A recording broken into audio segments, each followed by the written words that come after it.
Welcome back to the Ball of Fire channel.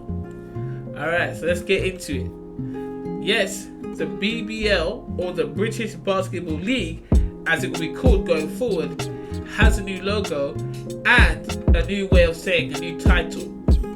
It will no longer be referred by its acronym, because a lot of people making jokes, as myself, if you see my videos, on it being called the BBL. So going forward now, it's going to define itself as the British Basketball League, and I think that's excellent. I really honestly think it's good. I've seen the trailer and I've seen the logo. The logo looks amazing to me. In my opinion, it's very versatile.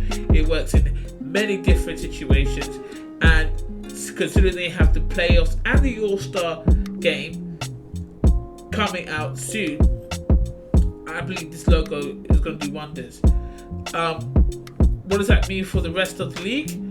I don't really know if it means a lot to anybody else, but it does mean a lot to people in Great Britain, and the reason why I say that is the league will be able to define itself completely separate from any other European league out there. You're going to look at that logo and think, what the hell is that logo? And that's the point. You're going to look at it and think, what the hell? That's going to pique your curiosity.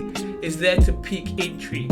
And if it gets your intrigue and you click on it, you start thinking, oh, what the? And you find out the British Basketball League, it's going to grab a whole lot of people that don't know about basketball into basketball. So it's doing two jobs at once. That's why I like the logo so much. I know other people don't really care for the logo too much, don't really understand why they need a difference, but let's put it this way. With Great Britain being literally the home of football in the world, and everybody here everyone's football crazy in the UK. If you're in America, you call it soccer, but the UK is called football. Everyone here is football crazy. So wherever you go, you're going to see people talk about football. This logo, putting a basketball on it, people are going to just look at it as, because basketball, really, no one actually knows of a serious basketball league in the country. So people are not really going to take it serious. So how would you get people interested? And this logo does that for me. This logo literally is a B. So people are not going to think it's a new sports brand. People might even think it's something to do with the American brand, right? People will not know what it is, and that will pique in curiosity and intrigue. And for the people that are already invested and already fans of the British Basketball League, well, guess what? This logo is for you too. So with that being said, that's my thoughts on the logo. Next up, we're going to be talking about... today we're going to be talking about Etel Rock and, what he's going to do for the Sheffield Sharks. This guy is a great player.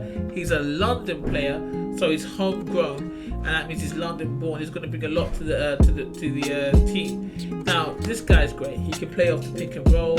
He can do transition shots really well. He's got a decent 3-point shot. Now, with Sheffield Sharks, if you watched last season, they had a lot of players that can post up and do pick and rolls. They had loads of players that can do that. Their most weakness was that 3-point transition shot, right? And lots of teams exploited it when it came to that. As Leicester Riders really exploited them when it came to it. They took advantage of them not being able to do a transition 3 shot. There was only one guy, I believe, that could do that shot, but when he was injured, it pretty much was over. We only had Cook, who could post up really well and get to that rim more than anybody else on the floor. But there's other players that did their best as well. But yeah, now we got somebody who can do that transition shot and is able to find open players. So this guy is not just a good person that does transition shots. He's able to find open players, which is called playmaking. So he's able to find guys that are open and pass to them.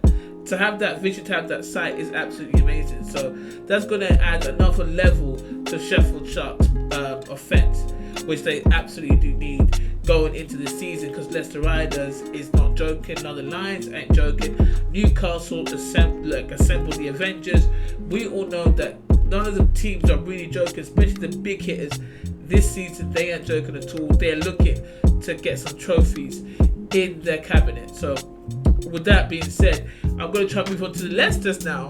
Let's see what Leicester has to in their cabinet. Let's see what Leicester's brought on for themselves. So, yes, Leicester City's Jaron Holmes. Yeah, I've been watching some videos of him, and what I've seen is pretty decent. You know, this guy can get to the rim, and he knows how to take a shot. So with him added to the Leicester squad, with all their offenses, you know, this guy's gonna add some serious offense. The guy can literally like find space and drive to the rim. You need that, especially when you go up against London Lions. They literally use defense and shoot off the transition. That's what London Lions do best, and they drive to your rim off the transition as well. This guy does exactly the same thing. He's able to shoot a mid-range. He can shoot a three-pointer. The guy's good at being able to get rebounds as well, which is important. So he can get a rebound. He knows to do that on the defensive end, and he can literally run that into a shot. So Jaron Holmes is perfect for Leicester's offense. The only problem I see with Jaron Holmes, which I don't see with Eto'o Rock, is his playmaking skills. And I think that's to do with he's being more American and Eto'o Rock being more British, whereas British more focused on playmaking due to football, soccer, and the Americans focus on raw offense, you know, and numbers like that. Maybe I'm wrong. Hey, tell me in the comments, but you can see that in the styles how they play. Eto'o Rock is looking to work with his players and work off his players, while Jaron Holmes is looking to actually just go straight through there and dominate that area. He's good at the three-pointer. He's good at the getting to the rim. He's good at taking dunks. And not to say he doesn't find, because he does find some of his players, but he's not really a player that is used to playmaking. You can see that in how he plays. He passes and it gets passed back to him. He gets to the rim. That's literally it. If you pass it to him outside the 3-point line, he's going to take a 3-point shot. Whereas Eto'o Rock is going to try to pass it differently. So we've got those two guys that's going to be introduced into the season, which would be amazing to see them go up against each other. Two different styles of offense, and see which one comes out on top. I know why Leicester is going for that more offensive player, because if you look at last season, they had great playmakers. Most of their team was filled with playmakers, but there wasn't enough offense. So this season they're going to have offense. So even though that he might not be able to play make, there's people around him that will be able to do that. So so Jaron Holmes is looking like a good prospect from Leicester Riders. Anyway, that's it. I might talk about next week some more transfer news on the Newcastle side and Manchester Giants side. But till that time, I'll see you guys. Peace.